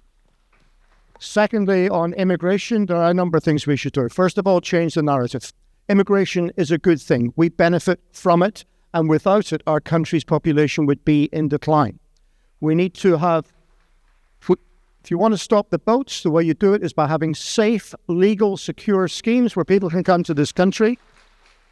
We should open up the DOS houses and the detention camps where people are incarcerated, waiting for their applications to be considered, and give them work visas so that they can work while they are being considered. And it is a shame, really, that one person is missing from tonight's lineup, because it is shocking the way in which immigrants and immigration have been demonized in the political narrative, and the way in which far-right organizations are trying to set communities against each other. We must resist it. Thank you. Amanda.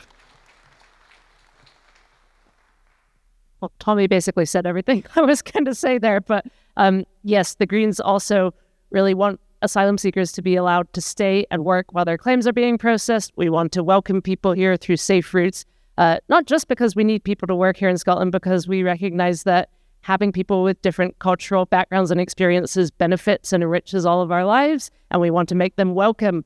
And we need safe routes, not the costly and immoral Rwanda policy. And then we also wholeheartedly oppose privatisation of the NHS. We need to let medical professionals get on with it rather than trying to keep streamlining things through middle management and forcing new software programs on them. We think the principle that healthcare should be free at the point of need for all is absolutely essential, and we can fund that through our transformative economic policies. So thank you.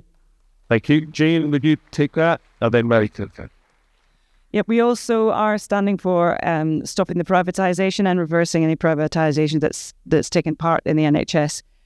Going back to first principles again, though, we need to be asking, why are so many people sick? Nobody's actually asking that. They're just saying, let's throw more money. Throwing more money at a broken system doesn't actually solve the root of the problem.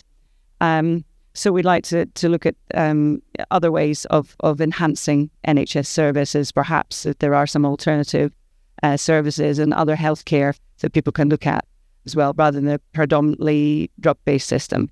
So that's one option. On the issue of migration, again, I think there are valid reasons for people to migrate. People can be asylum seekers, people can be legal or illegal. So how you deal with people will depend on their circumstances. I think there is a need perhaps to look at what we're doing with our borders. Again, this is my personal take on this, because we don't have a policy on it yet. But we do want to treat people as people, and we have to ask ourselves, why is it that so many people in the world are needing to leave their country of origin? Why is it? Why we should be tackling that problem again at source? And finally, Marie-Clair from the air.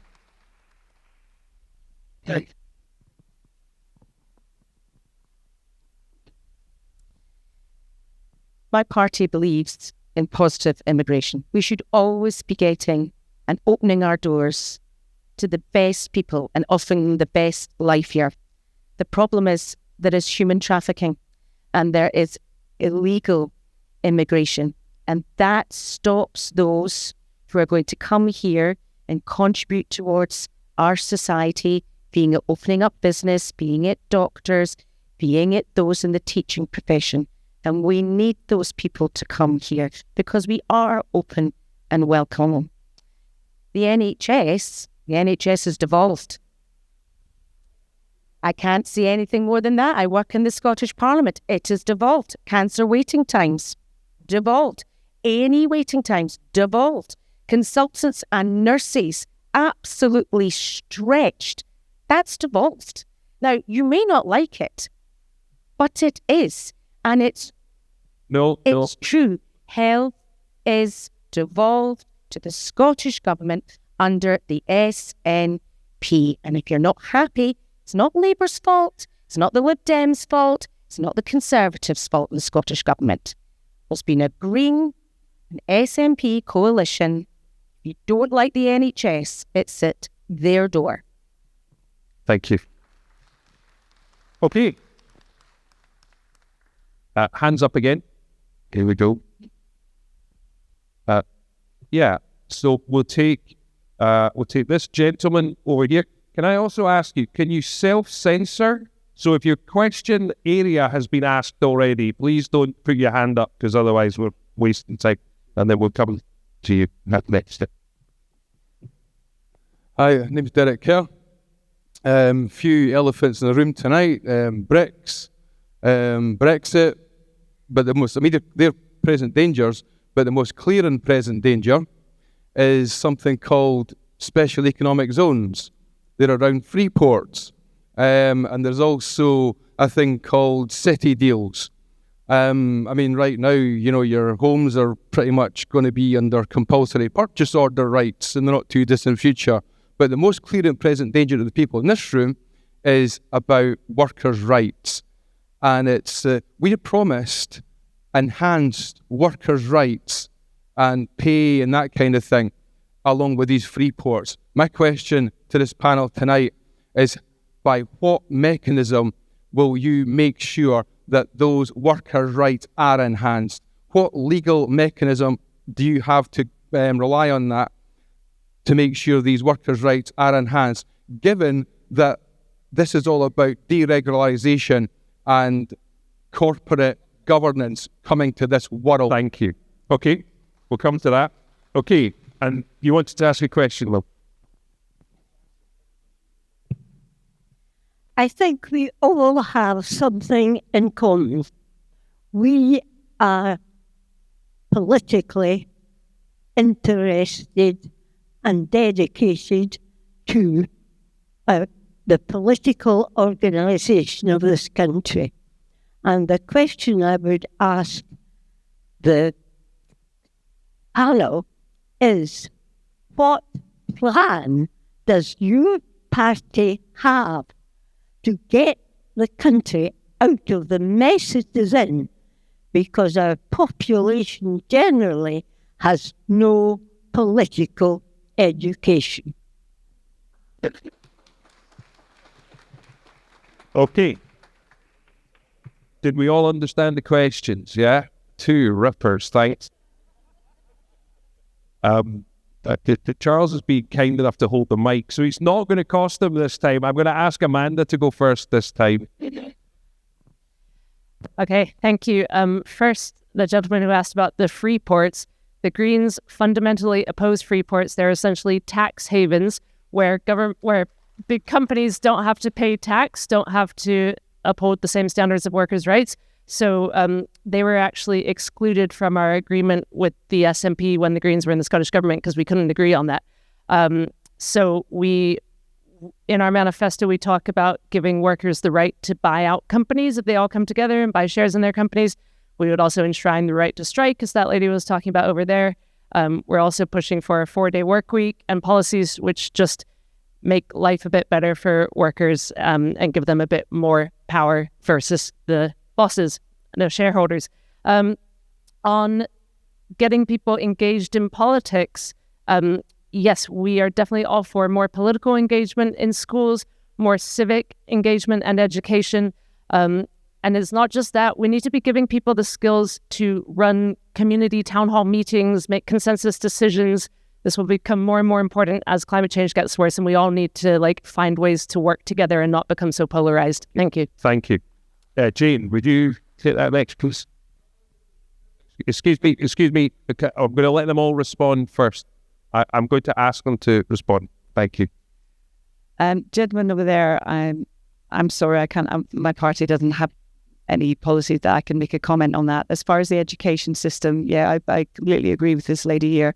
It's broken in so many ways. Being a mother of 2 sons myself, I see that the education system is not really so much about teaching people how to think. It's more about teaching them what to think. And there's a whole range of skills, I think, that are missing from the curriculum. There's the obvious things that seem to be disappearing from that curriculum, but really useful skills like a knowledge of politics and how this whole process works. I've not been educated myself, so I'm here educating myself on a learning curve. But certainly, how the economy works, how money works, how for children to have practical skills, to be able to build things and do things and make things and grow things. All sorts of skills I think that are missing from our education. So yeah, bringing a change to education would go a long way to help improve society. Thank you. Charles, can I have you take this next? Yeah, on free ports, I will admit my ignorance. Everything I know about them, I've learned from private eye, who are not fans. These deregulated Singapore-on-Sea things. So you want to know how you protect workers' rights in a deregulated area? I don't know. I don't think there can be a legal mechanism for protecting the rights because it's been deregulated. And here's a good segue. Regulation is part of how society works to engage politics. So I don't just want to see better education about politics. I want everyone to be engaged in politics, because it's only by engaging with the system we are going to get results that everyone can buy into. And maybe that's actually the solution to protests. Maybe we'll never have any protests if we can fix democracy so that everyone actually feels empowered and engaged in society. And that starts at the very lowest level. We start with community groups. I'm working at the moment with a community woodland with a huge number of community organisations that want to share it. They're not good at sharing it. I'm trying to find a way that we can all work together. I want to scale that up to the whole of the UK and beyond. Thank you. Marie-Clair, can I have you take that question next, and then we'll do Chris and Toby. I think you know what I'm going to say. Obviously, my party believe in free ports and city deals and levelling up, so that's not going to be anything new to you. But what I would say is in Edinburgh, we have a wonderful theatre called the King's Theatre. We have an amazing cinema called the Film House. And it was the UK government that stepped up with the money that was required to save those. So I believe that the UK government does put its hands in its pockets when it comes to levelling up. As for education and politics, I couldn't agree with the lady more. I think it's very important that young people are involved in politics, and they're involved in politics in a healthy way, and that it's not indoctrinated into them, and then they can make their own mind up about which party they align to. And there shouldn't be any way in schools where one individual can change the mind of a young, impressionable person. So if we're going to be talking about politics in schools, we have to talk about all political parties in a fair and responsible way. Thank you. Chris. So I think the question is a really important one, especially for this community. I have to say, particularly the city deal, when that started, I was always a bit more sceptical about the free ports. But the city deal I thought could have been a big opportunity for the area. We really do need some coordination, some serious investment, some focusing on attracting and crowding in private enterprise, because there's so much potential in this city and the wider region that we really could be using to flourish. And I have to say, I'm just so disappointed when you look at the reality of what that city deal has turned out to be, of really sort of incredibly mismanaged and short-sighted interventions from the UK government. And the Scottish government God save us from another Scottish government strategy document that says all these fantastic warm words. There's no delivery anywhere in any of it. And I just think we've seen these failures over and over again. I'm intensely frustrated because I think the city has a lot more going for it. We could be achieving a lot more, and I'm so disappointed by it. And I would say, just on the point about workers' rights there in particular, is there is a real risk around the deregulation of workers' rights in free ports. There's a real risk of what they do. I tell you, it will really matter who is the government in Downing Street as that is going through. And I promise you, a Labour government will do a lot more for you than a Tory government. And that is the choice that's on the paper, in the ballot paper on July the 4th. Colleen, can I have you to lift that one up? So first, I've just got to say to Marie-Clair that I have been involved in detail in the plans to refurbish the King's Theatre, and I can tell this audience that both the Department of Culture, Sport and Media and the Department of Levelling Up have refused grants that have been made to them, requested maybe for grant funding. On workers' rights, look, I've already said I think we need to repeal a lot of legislation. We need to enshrine workers' rights as a positive. But you're absolutely right. That means very little if it's easy to get round all of the requirements by simply saying you're creating a statute where this area is exempt, by saying you don't have jurisdiction because you're located overseas, or in the case of P&O, on a ship, or by other mechanisms, or in the gig economy by saying, that third-party agencies are being used. So it is vital that we know the problem.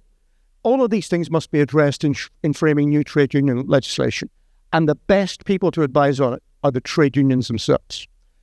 In terms of the political education, look, I agree with you. And you've actually touched on something that we should be discussing much more, because we have a problem. Great to see you guys here, but we have a problem about political engagement generally in our society and the number of people involved in it. And it is a threat to the long-term future of our democracy. Thank you. So to that end, we have one last question that we could take. I want to ask, is there anyone under the age of 30 in the room? I'm not stopping there, who would like to ask a question? Like anyone under the age of 30 who would like to ask a question? I can see that that's a danger. I'm going to get in trouble for. I'm not. Is there anyone under 30? I'm not good there. There is? Okay, this gentleman over here. We'll check your birth certificate on the way out, okay? That's not true. The lady at the front. The lady at the front has. Thank you. And I am under the age of 30. I was just going to ask the panel what you think the role of an MP is generally. So perhaps not in terms of policy specifics, but how do you see the role of an MP? Is it sort of a community advocate outside of government, or do you see it inside of government, being someone who can actually make tangible change? And so how would you act as an MP if you were elected? Great, thank you. Let's try and do this nice and quickly. We're going to start with a man who should at least vocally know something of the answer to that. Tommy, if you could go first. Well, as well as trying to make laws and get the right policy for the people you represent, I think your role is to champion the communities that elected you and to try and be their advocate. So it's not an excuse to say, oh, that's a Westminster matter or whatever. If someone comes to you with a problem, you take it up. And if you can't help, you find somebody who will. And over the last 9 years, my office has dealt with thousands of people with many different problems. And you can actually, if you're an effective organization, get a positive result for them, for more people than you might think. But the other thing that's very important is I believe that any elected representative is also a political leader in their community, and they have a responsibility in certain things, so that when stuff kicks off, when there's a spate of violent crime or fires in Craigmillar, or when there's trouble down the promenade, or when there's, something happens on an estate, you have to be there, you have to engage with it, you have to try and find out what's happening in order that you can play a part in putting it right. And I think there's a great role that elected representatives can play in bringing not just the communities together, but bringing together all the statutory and voluntary agencies that impact on them as well. Okay, Jane? Thank you. I think that was a great question, and I'm delighted to hear some answers, because I'm also trying to work that one out myself. In a nutshell, I would see the role of an MP is to be a public servant, because that's what we're here to do as elected representatives. We're here to represent the electorate, and in this area, represent the interests of the local people. And yes, part of that role is obviously getting down into the nitty-gritty and understanding that, but also in what we are proposing is we're giving everybody a voice. So I would recommend that you join Edinburgh People, and then the policies and the issues that are near and dear to your heart, you can feed back to us directly, and you'll have a chance to shape those and have a say on those. Thank you.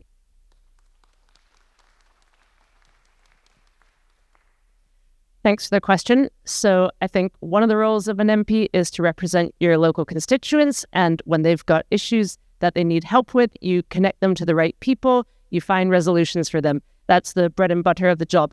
But you're also down at Westminster to push for political change, which will benefit the lives of all your constituents and people beyond.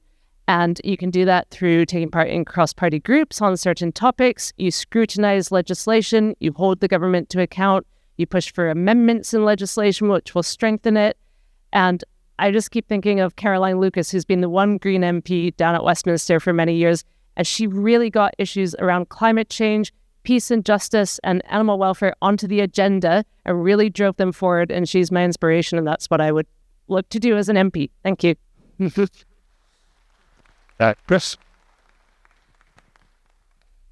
So I think the role of an MP is not to influence agendas, and it's not to be a kind of influencer for the constituency. It's to create actual change. All of the things we've been talking about tonight, the health service, climate change, the immigration system, I don't want to go and talk about why these things need change. I want to get into government and change them. Part of the issue about engagement with politics is people don't believe change is possible anymore. We think we just have to accept it. But politics is the mechanism by which we change our communities, we give people more aspiration and opportunity, and we fix things like the climate crisis and the sewage crisis and the economic crisis. Politics is the mechanism we do that. If you elect an MP, they should deliver on their promises for you. They should be able to come back in 5 years' time and say, this is what we've done from within government. Otherwise, it's just an influencer, which, sorry, that's a word only the under 30s will understand. But otherwise, it's all a waste of time, and we end up with the real sense that politics doesn't work. I'm telling you, it can change round here, and there's so much we could deliver for this community with a government on our side. Charles, Thank you. I feel I should maybe speak up on behalf of opposition parties in reply to Chris, because I think you don't just have to vote for the government. There's a variety of different views out there. If the only way you're ever going to get anything done is by joining the crowd and being part of that biggest group, then politics is broken, which is a theme I've been developing over the course of tonight. What does an MP do? An MP is about making a difference. It's about making a change, be that at the lowest level, be it getting a pothole fixed, getting you a council house, using their influence and that headed notepaper that they have to actually change your lives for the better.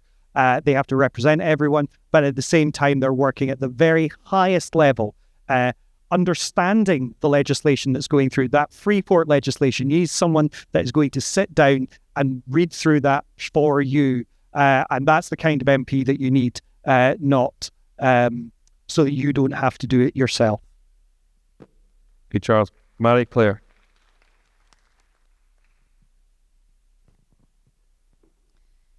I think an MP is a message person, taking the message to Westminster, your message, your concerns, what you want done, but not only at Westminster, at the Scottish Parliament, and also at the Council, because they all link together.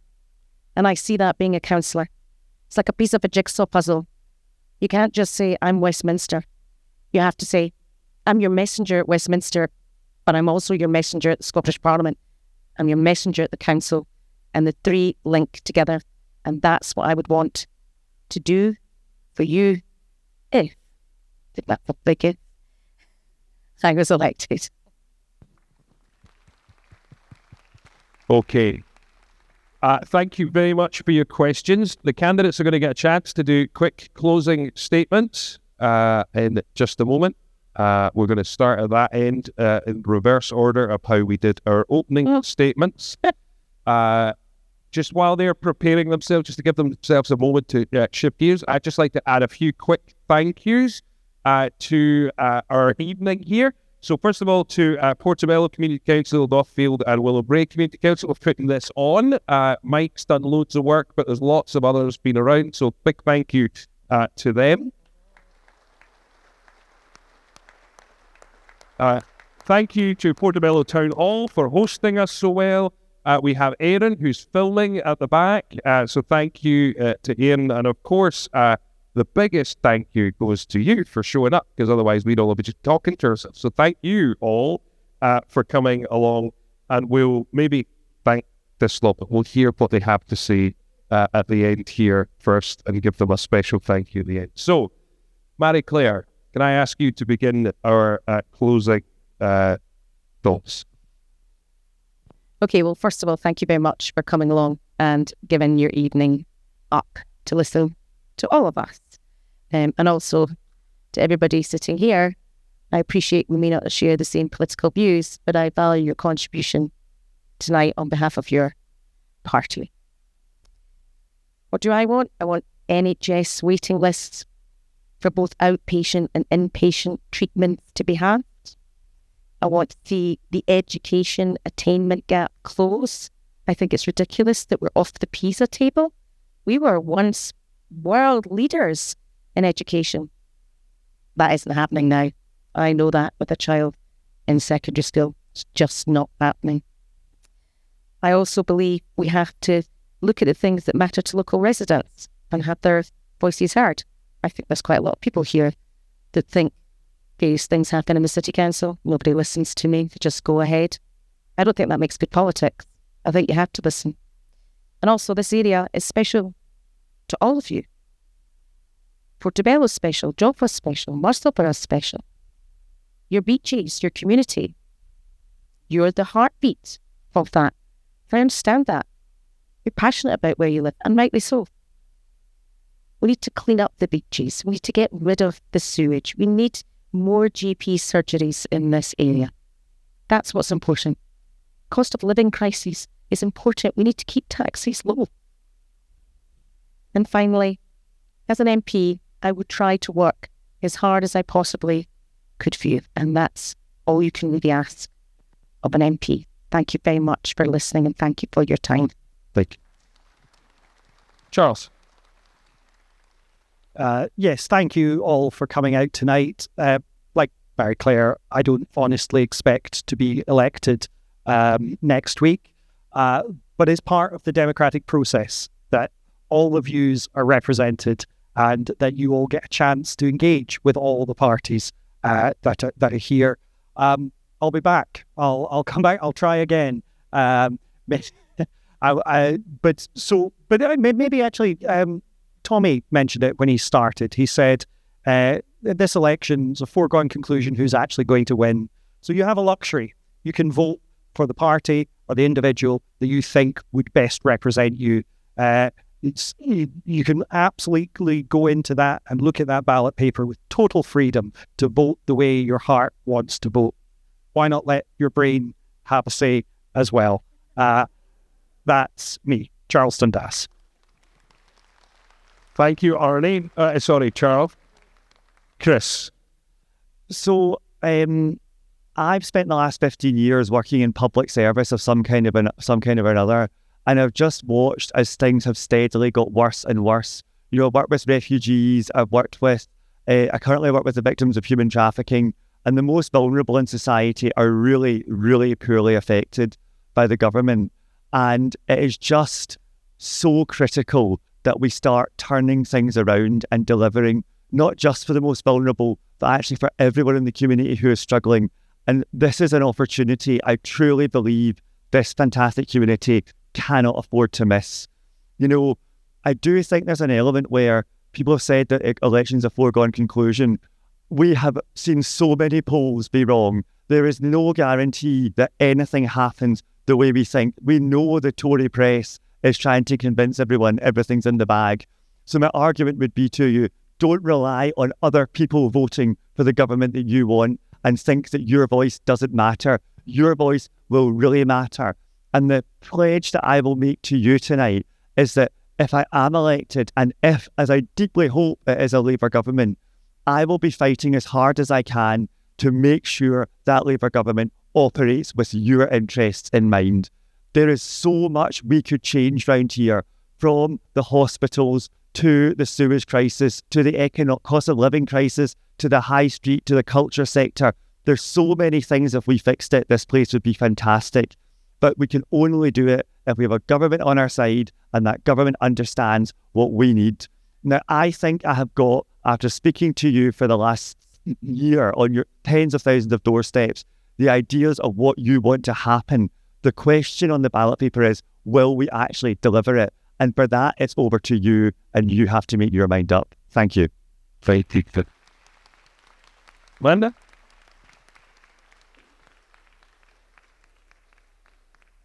Thank you. So I wanted to pick up on something that Marie-Clair said. She said that she got involved in politics because it was affecting her life. Well, it should be affecting our lives. It should be improving them for the better. And we can also impact politics by getting involved and using our vote. So I'd say the Scottish Greens are the only party that is responsible enough to treat the climate emergency like the existential threat that it is And we're the only ones who have a proper plan to avert climate catastrophe and build a green, prosperous economy that actually benefits us all. We're the only party proposing those transformative economic policies which will shift power and wealth to workers and households and raise enough revenue to properly invest in our public services so we can be proud of them once again. We're a voice for lasting peace and justice on the world stage, and we take a compassionate approach to welcoming migrants and standing up for the most vulnerable across our society. And we believe that Scotland should be an independent country so we can make those different choices and we can build a greener, fairer, forward-looking country. Now, that's not on offer from either Labour or the Conservatives. And the SNP have held this seat since 2015. So if you want change, why vote for more of the same? They haven't been able to bring about the change that's needed at Westminster. So if you don't use your vote for what you really want, how will we ever get it? Our slogan is vote like our future depends on it, and it truly does. So please, if you agree with much of what I've said and with the Greens' position and what the Greens stand for, don't waste your vote on tactical voting. We don't have to worry about the Conservatives getting in this seat or nationally. So you can use your vote positively to show what you really want. And I hope that means a vote for the Scottish Greens for all of our benefits. Thank you. Thank you. So Edinburgh People is a very new political movement, and we're trying to do things a bit more radically. Tonight, I've had the pleasure of hearing from everybody, and I have to say there's been a lot of what everybody said I have agreed with, as you know, as a lot of you will. So I think it comes down to when deciding between any of the main political parties, I guess you have to go with who's making the most promises that ring most true with what your beliefs are. However, at the end of the day, will they actually fulfill these promises? Because the political system means that they are under the party line at the end of the day. So with the best will in the world, they may not be able to do the best for the local constituents. Where we are different is that we encourage everybody to become a member and join us. And in doing that, then we will give you a voice. And not only that, we'll make sure that voice is heard. And not only that, we'll make sure that it's acted upon and we will be accountable. Thank you. Thank you. And finally, Tom. I wanted to use the closing remarks just to clarify one thing that was said earlier, and that is my party's position on oil and gas. I want to be absolutely clear with you that the SNP is committed to a renewable transition so that we phase out oil and gas in the North Sea as quickly as possible, and we shift to renewable energy. The difference between us and other parties is that we don't believe you can stick your finger in the air and hope that the private sector will make that happen.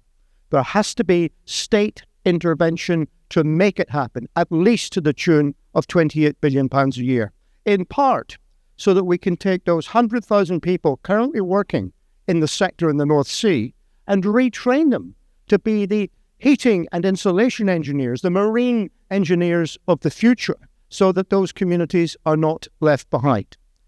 I want to finish where I began by saying I do think the outcome of this election is not in doubt. I actually think in most of the UK, the choices are quite despairing and the turnout will be low and a lot of people will vote out of desperation rather than hope.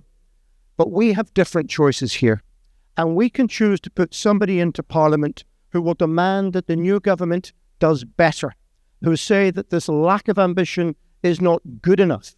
And I would want to work with people from the Green Party, the Liberal Democrats, and a goodly number of good left-wing people in the Labour Party too, to make sure that Keir Starmer doesn't get things all his own way. We have a corrupt voting system in this country called first past the post. And what that means, I'm afraid, is that in this constituency, the person who is best placed to go and do that job in Parliament is me. And I would humbly ask for your support, and I would ask for people thinking of voting Green or Liberal Democrat to lend me their vote in order that I can go and stand up to the new government in Parliament.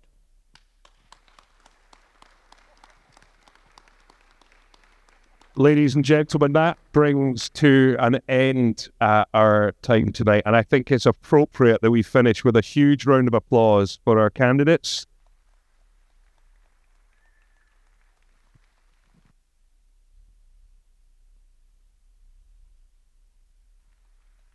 I would like to thank you all again for coming, for engaging in this democratic process, for the tone with which you have done so, for holding their feet to the fire.